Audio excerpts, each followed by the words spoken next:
saya ucapkan kepada pensyarah saya, tutor saya, dan juga semua sahabat-sahabat, rekan-rekan.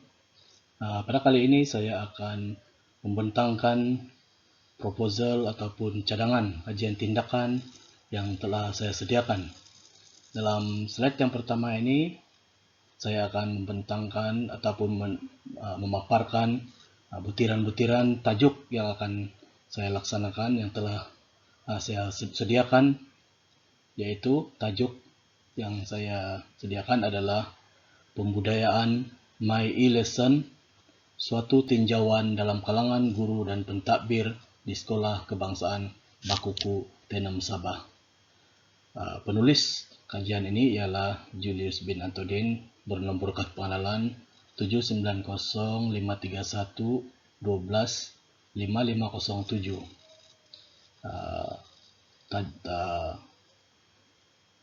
Tajuk kursus ini adalah Seminar Paper in School Leadership di dalam Fakulti Pendidikan dari Open University Malaysia dalam Sarjana Pendidikan untuk semester Januari 2023. Seterusnya, sebagai pengenalan untuk tajuk kajian ini, pertama sekali kajian ini memfokuskan kepada bagaimana untuk kajian ini nanti dapat membantu pentadbir menilai keberkesanan ERPH. Sebagaimana tajuk yang kita telah lihat sebentar tadi, ia berkenaan dengan pembudayaan My E-Lesson. My E-Lesson ini sebenarnya adalah merupakan nama program kepada pembudayaan rancangan pengajaran harian ataupun RPH secara online yang disebut sebagai ERPH. Dan oleh sebab itulah maka kajian ini digunakan untuk membantu pentadbir menilai keberkesanan ERPH. Yang kedua, ia adalah bertujuan untuk membuat tinjauan kesediaan guru dan pentadbir dalam mengamalkan pembudayaan ERPH ataupun dalam program My E-Lesson ini. Yang ketiganya adalah pada waktu yang lalu RPH konvensional sangat merumitkan pengurusan, di mana mereka perlu menulis di dalam buku ataupun melalui file. Dan sebab itulah kita akan melihat melalui kajian ini keberkesanan penggunaan rancangan pengajaran harian secara online.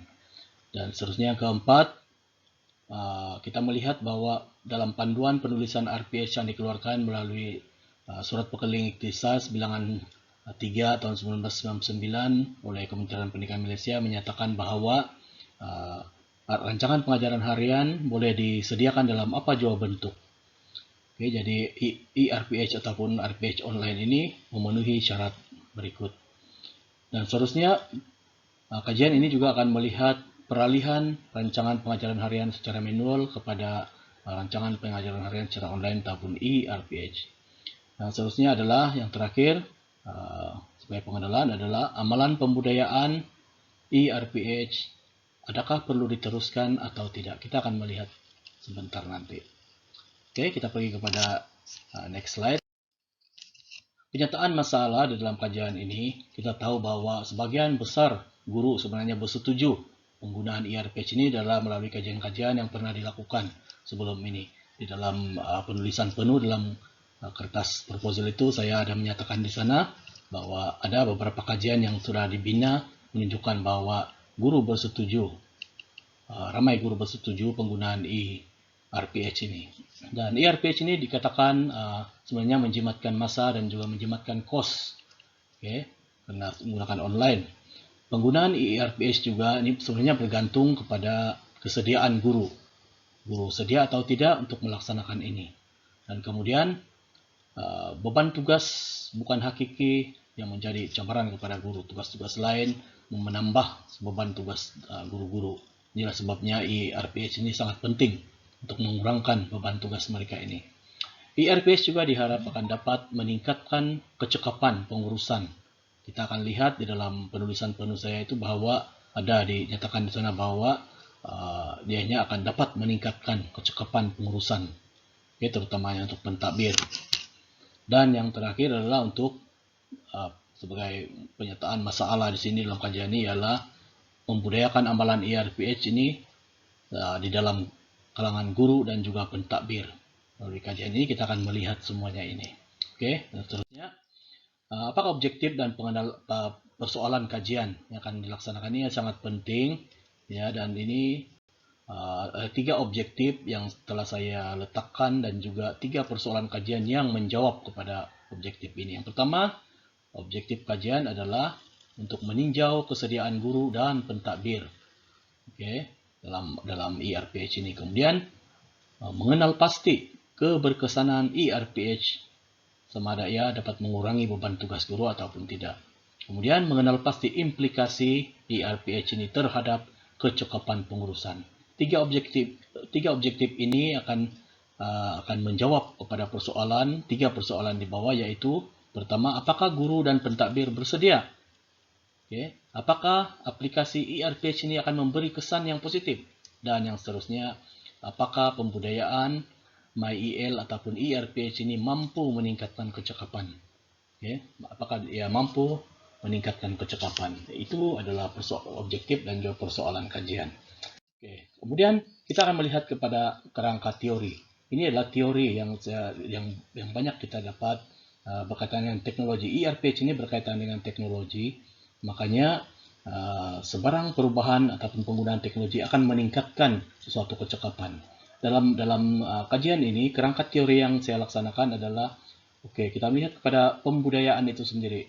Apabila kita membudayakan suatu amalan, penggunaan teknologi, kesan yang akan kita terima ialah pastilah akan meningkatkan kecekapan. Ini adalah teori yang memang sudah diperakui. Oke, kita lihat next penerangan tentang kerangka teori ini. Ini saya ambil dari ada dua teori ini, yaitu teori keperluan Maslow dan juga teori pembelajaran sosial Marcus. Dalam teori keperluan Maslow mengatakan bahwa keperluan individu mendorong mereka melakukan kerja dengan rela hati, dan inovasi teknologi mendorong guru berusaha untuk terus maju. Okay. Dan sebab itulah dalam kerangka teori tadi ada diletakkan sebegitu. Kemudian teori pembelajaran sosial Marcus juga menyatakan bahwa penerimaan inovasi dipengaruhi oleh kesediaan guru dan pentadbir. Jadi dua teori ini sebenarnya menyokong penyataan bahwa pembudayaan amalan teknologi dan inovasi memberi kesan kepada peningkatan kecekapan pengurusan. Jadi sebab itulah kajian ini sangat penting berdasarkan pada teori-teori ini. Kita akan melihat pada kerangka konsep. Dalam kajian ini, konsep yang saya coba ketengahkan adalah satu, pembudayaan MyEL yang dijalankan di sekolah ini ataupun yang kita kenal sebagai IRPH, RPH secara online. Dengan amalan-amalan ini, dua amalan yang akan kita perhatikan adalah tentang dari guru, penulisan dan juga penghantaran buku rekod mengajar ini. Okay. Amalan kedua yaitu dari segi pentadbir pula, yaitu dari segi penyemakan dan penyeliaan buku rekod mengajar ataupun rancangan pengajaran ini.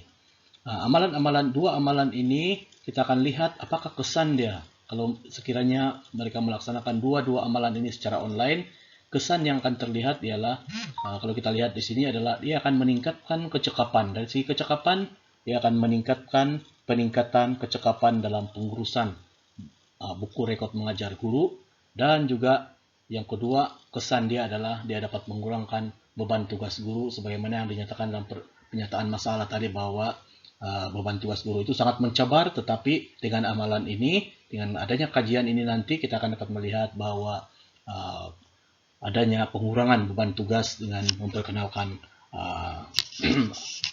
adanya amalan penggunaan teknologi IRPH ini. Oke, dan seterusnya kita pergi kepada apakah kaidah kajian yang akan dilaksanakan oleh pengkaji. Yang pertama, kita melihat pada reka bentuk kajian. Untuk kajian ini, pengkaji menggunakan kaidah campuran, yaitu mixed method, menggunakan kaidah kuantitatif dan juga kualitatif. Oke, kedua-dua ini digunakan untuk kajian ini.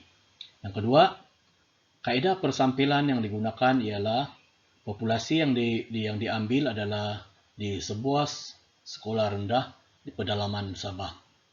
Dan sampel-sampel yang diambil adalah 13 guru akademik dan juga 4 orang pentadbir, termasuk guru besar dan penolong-penolong kanan. Instrumen kajian yang digunakan adalah bagi kuantitatif menggunakan soalan-soal selidik, soalan-soalan selidik, dan juga bagi kualitatif, kaidah kualitatif menggunakan pemerhatian, temu bual, dan juga semakan dokumen. Dan prosedur pengumpulan data pula adalah menggunakan convergent parallel design, yaitu kaidah pengumpulan data secara kuantitatif dan juga kualitatif dilaksanakan secara bersamaan ataupun selari. Dia sekali pengumpulan data itu berjalan secara serentak. Dan seterusnya kita akan melihat bagaimana analisis data soal selidik ini dilaksanakan, yaitu dengan secara manual menggunakan pengagihan skor dan juga menggunakan software yaitu SPSS ataupun Statistical Package of Social Science SPSS.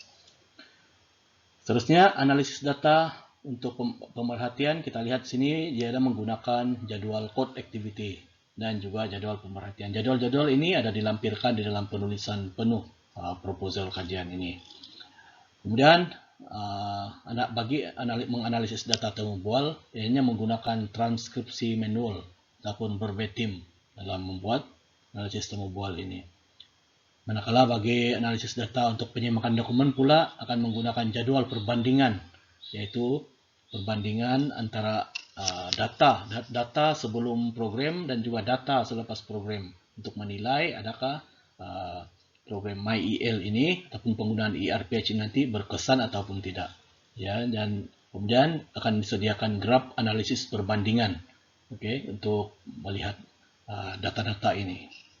Dan seterusnya sebagai kesimpulan, yang terakhir kita melihat pada kesimpulan. Setelah kita melihat semuanya dari awal tajuk, teori-teori yang kita gunakan dan juga beberapa kaidah-kaidah yang kita gunakan untuk kajian ini. Setelah kita melihat semua itu, kita akan lihat pada kesimpulan kajian ini.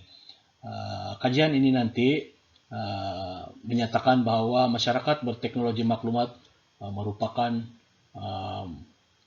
matlamat dalam pendidikan. Inilah sebenarnya kenapa kajian-kajian seperti ini dilaksanakan, supaya nanti masyarakat dia bermula di sekolah, kemudian dia akan menyebar kepada masyarakat, di mana semua masyarakat nanti akan berstatus masyarakat yang berteknologi maklumat. Kemudian KPM juga berhasrat untuk meningkatkan penggunaan teknologi di sekolah. Ini hasrat KPM. Sebab itu kajian ini dilaksanakan untuk membantu guru dan pentadbir. Guru dan pentadbir juga cakna dengan perubahan teknologi. Jadi kita melihat bahwa guru dan pentadbir cakna dengan beberapa perubahan teknologi, termasuklah ERPH ini yang diaplikasikan di sekolah untuk membantu meningkatkan kecakapan pengurusan di sekolah. Yang keempat, generasi baharu pada ketika ini menuntut sebenarnya suatu perubahan ataupun transformasi dalam pendidikan. Dan salah satunya adalah yang merintis perubahan ini adalah dalam bidang pengurusan, terutama di dalam penyediaan buku rancangan mengajar yang mengandungi rancangan pengajaran harian guru menggunakan teknologi. Yang kelima adalah teknologi ini sebenarnya sangat perlu di dalam pengurusan dan pentadbiran. Kita akan melihat dalam kajian ini bagaimana kita dapat melihat nanti melalui pemerhatian kajian ini bahwa sebenarnya memang teknologi ini sangat membantu dalam pengurusan dan pentadbiran untuk meningkatkan kecakapan dalam pengurusan. Dan yang terakhir sekali adalah semua guru dan pentadbir terlibat sebenarnya dalam melaksanakan perubahan ini. Tidak ada yang terkecuali. Semua guru dan pentadbir. Oleh sebab itulah maka kajian ini tertumpu kepada sampel yang kita ambil adalah guru dan juga pentadbir. Kita akan lihat bagaimana guru dan pentadbir membuat atau mengamalkan, seterusnya membudayakan penggunaan ERPH ini di sekolah, yang seterusnya akan dapat membantu meningkatkan kecakapan pengurusan dalam kurikulum, terutama dalam pengurusan buku rekod mengajar, dan juga seterusnya yang akhirnya akan dapat mengurangkan beban tugas guru sebagaimana yang disarankan oleh Menteri Pendidikan kita yang mau supaya beban tugas guru ini dikurangkan dan fokus kepada kemenjadian murid. Maka demikianlah pembentangan saya pada kali ini. Semoga kajian ini dapat saya laksanakan dengan baik, dan terima kasih kepada semua yang telah membantu saya dalam melaksanakan ini. Kita doakan semoga kajian ini nanti pada akhirnya dapat membantu juga kepada pengkaji-pengkaji lain pada masa-masa akan datang, sekiranya kajian ini berjaya dilaksanakan dengan baik dan dijadikan sebagai rujukan oleh mana-mana pihak yang ingin membuat rujukan pada masa akan datang. Sekian dan terima kasih.